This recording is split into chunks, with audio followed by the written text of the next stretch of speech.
Hello दोस्तों, 29 अक्टूबर यानी रविवार को केरल के एर्नाकुलम जिले के कालामासोरी इलाके के एक कन्वेंशन सेंटर में जियोबा की जो विटनेस है उन लोगों की एक प्रेयर मीटिंग चल रहा था। समय था करीब 9:40।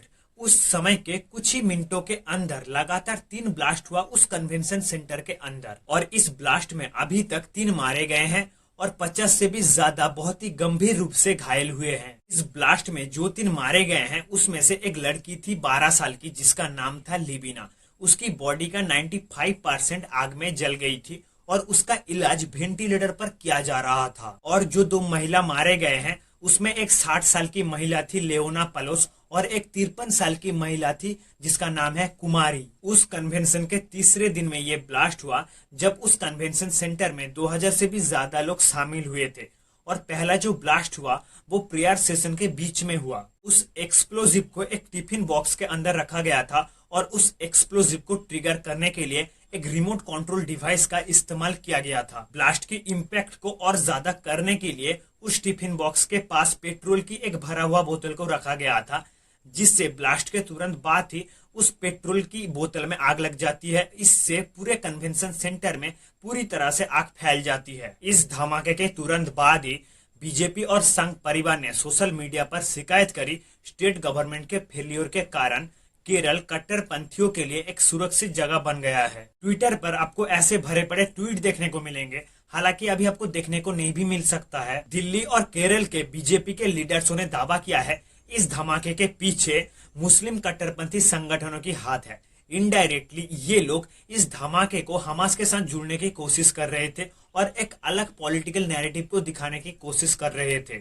लेकिन ये सफल नहीं हुआ क्योंकि इस धमाके की कुछ घंटे बाद डोमिनिक मार्टिन नाम का एक इंसान इस हमले की जिम्मेदारी, इस धमाके की जिम्मेदारी लेते हुए त्रिशूर के कोटकारा पुलिस स्टेशन में आत्मसमर्पण किया है। और ये मार्टिन खुद भी इस जियोबा विटनेसों का एक मेंबर था और धमाके के कुछ घंटे पहले उन्होंने इस संप्रदाय को एंटी नेशनल करार दिया था। मार्टिन का कहना था जियोबा गलत रास्ते पर चल रही है, उसे सीधा रास्ते पर लाने के लिए उन्होंने उस कन्वेंशन सेंटर में ये ब्लास्ट करवाया है। हालांकि पुलिस की जांच अभी भी जारी है।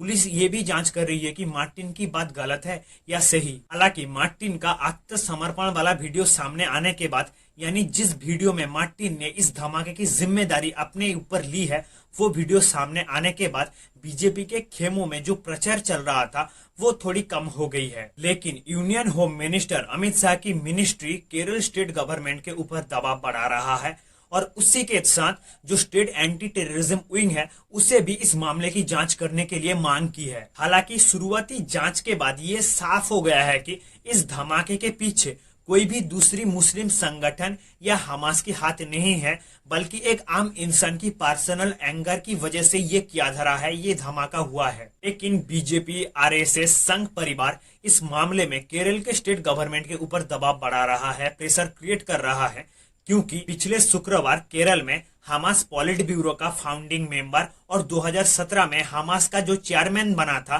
खालिद मसाल, उन्होंने एक वर्चुअल स्पीच दिया है। खालिद मसाल कुवैत और जॉर्डन में पले बड़े हैं। 2004 में वो हमास का पॉलिटिकल लीडर बने, लेकिन वो कभी भी गाजा में रहे नहीं। जॉर्डन, सीरिया, इजिप्ट, कतर जैसी जगह से वो हमास को ऑपरेट करते थे। खालिद मसाल ने उस वर्चुअल स्पीच में केरल के लोगों को सड़क पर उतरने के लिए, गुस्सा दिखाने के लिए, हमास को सपोर्ट करने के लिए, जिहाद की तैयारी करने के लिए बोल रहे थे। लोगों को ऐसी भड़कावे वाली बातें बता रहे थे, लोगों को भड़का रहे थे। लेकिन ये बात तो सच है, हमास का एक फॉर्मर लीडर, एक फॉर्मर चेयरमैन केरल के लोगों को वर्चुअल स्पीच के जरिए भड़का रहा है, हिंदुत्व के खिलाफ भड़का रहा है, सड़क पर उतरने के लिए कह रहा है, जिस वजह से बीजेपी, आरएसएस, संघ परिवार केरल के स्टेट गवर्नमेंट के ऊपर प्रेशर क्रिएट कर रहा है। लेकिन केरल में कन्वेंशन सेंटर में जो ब्लास्ट हुआ है उसमें डोमिनिक मार्टिन जो जिम्मेदार है, उसकी जो पर्सनल एंगर काम किया है, ये अभी तक हमारे सामने क्लियर है। फिलहाल इस मामले में आप लोगों का क्या राय है कमेंट सेक्शन में बताइए। फिर मिलते हैं अगली वीडियो में।